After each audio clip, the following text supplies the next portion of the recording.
A 2014-15-ös tanévben 4 osztályt indított iskolánk. A 4 osztályból 2 osztály két-két szakmával szakképzést folytató, illetve 2 osztályunk a HIT 2 programnak a felzárkóztató osztálya, amely részszakképesítéseket ad. Többségében hiány szakképesítést oktatunk. Ez azt jelenti, hogy a Megyei Képzési és Fejlesztési Bizottság minden évben meghatároz 10 szakképesítést, amelyet kiemelten állami ösztöndíjjal támogat, hogyha a tanulók ezen szakképesítésben az oktatásában vesznek részt. Így az egyik osztályunkban vannak szakácsaink, illetve szerkezetlakatosaink. Ez a szerkezetlakatos szakma kibővült az épületlakatos szakmával, ez a hiány szakképesítés az osztályban. A másik osztályunkban szociális gondozó és ápoló képzés van, ez egy új szakképesítés, melyet a Kolping Gondozási Központtal együtt indítottunk. Ez jelen esetben hiány szakképesítés, és tulajdonképpen ebben az osztályban még vannak az asztalosok, amely ettől a tanévtől válik hiány szakképesítésért. A HIT 2 program az egy 20 hónapos felzárkóztató program, amely biztosítja azt, hogy akinek a 6 általános iskolai osztálya megvan, azt felzárkóztassuk, a kompetenciáit fejlesszük, illetve a pincér szakmának a részszakképesítését oktatjuk számára, amit gyorséttermi ételeladó szakmának hívunk. Milyen érdeklődés mutatkozik a szakmák iránt? 2 szakképzési osztályomból, összesen egyikben 27, a másikban 28 főt sikerült beiskolázni.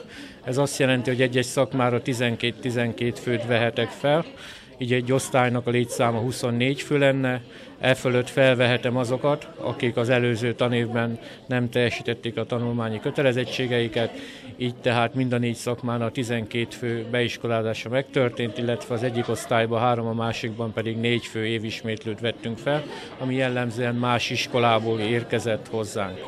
Ezen kívül a HIT programba, ahol a létszám 8 és 10 fő között kell lenni az osztálylétszámnak, 16 főt tudtunk beiskolázni, és ezt bontottuk 2 osztályba.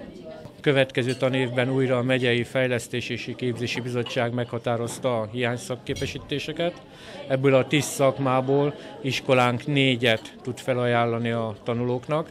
Újként jelent meg a palettán az asztalos, mint hiány szakképesítés. El kell mondani, hogy ez vezeti a megyei listát. A megyei lista második helyére az épület és szerkezetlakatos szakmát tették, ez szintén képzőiskolánk. A harmadik helyen van a kőműves és hidegburkoló szakma, ez újólag került bele, jobban mondva visszakerült a hiány szakmák közé, mert az elmúlt években nem volt benne, de azt megelőzően nem volt. Ez annak következménye, hogy úgy néz ki, hogy a gazdaságban megindulnak a folyamatok, és ez kívánja ezen szakképesítés újbóli képzését, illetve a 4. szakmánk, ami a listának a 10. helyeit foglalja el, ez a szociális gondozó és ápoló, amelyet az elmúlt tanévben, mint említettem, már sikeresen el tudtunk indítani. Ezen 4 szakma mellé 2 támogatott szakmát hirdetünk meg a következő tanévben.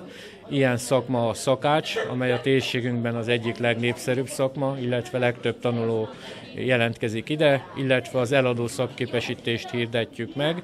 Így összességében el kell mondani, hogy az eladó, a szakács és a szociális gondozó, amelyet a lányoknak tudunk meghirdetni, a többi szakmát pedig tulajdonképpen a fiúknak hirdetjük.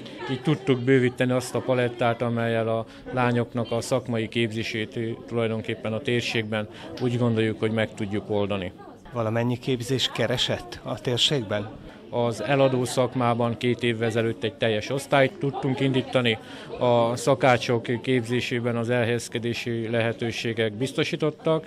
Itt azért meg kell mondani azt, hogy nem mindenki a régióban helyezkedik el, nem nagyon sok a más irányú munkavállaló, a többi szakképesítés pedig, mint hogyha többen is biztos olvasták a Lentés vidékét, nek a szeptemberi számát, amiben 400 új munkahelyről írtak a térségben, ezek mindegyik képzések arra épülnek rá, mert a beiskolálásunkat a Klebersberg intézmény fenntartó központ határozza meg, a kamarával együttműködve, illetve a Megyei Fejlesztési és Képzési Bizottsággal, ők tesznek javaslatot az országos keretszámok térségi lebontására, és mi a térségünkben ezeket a keretszámokat kaptuk meg, mert a gazdaság ezt igényli.